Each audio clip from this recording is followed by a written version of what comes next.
Transparency international के corruption index report के मुताबिक चीन का नंबर 87वां है, यानी 86 और मुमालिक हैं जहां चीन से कम करप्शन है। इसी तरह सऊदी अरब का नंबर 58वां है, यानी 57 मुमालिक ऐसे हैं जहां सऊदी अरब से कम करप्शन है। मगर वजीर आजम और चेयरमैन नैब को चीन और सऊदी अरब जैसे इख्तियारात को मिसाल देते हैं। अब जायजा लेते हैं कि कौन से मुमालिक हैं जहां करप्शन दुनिया में सबसे कम है। अक्सर मुमालिक का जायजा लेते हैं। सबसे पहला नंबर डेनमार्क का है, दूसरे नंबर पर न्यूजीलैंड है, फिर फिनलैंड है, फिर स्वीडन है, फिर स्विट्जरलैंड है, फिर नॉर्वे है, फिर नीदरलैंड है, फिर कनाडा है और फिर लग्जमबर्ग है। क्या इन तमाम मुमालिक में एक फर्द और एक इदारे के पास लामहदूद इख्तियारात हैं? इसका जवाब है नहीं।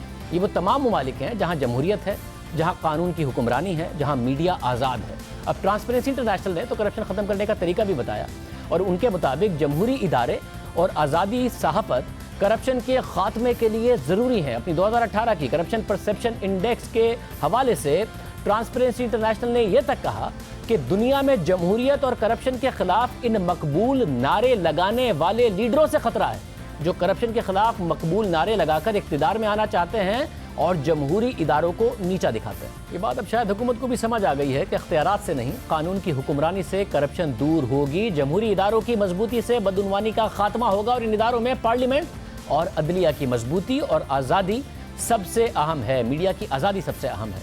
नैब की कारकर्दगी मुतासिर कुन नहीं है, मगर नैब बार बार कोशिश करता है कि गलत एदादो शुमार के जरिए अपनी कारकर्दगी बेहतर बनाए।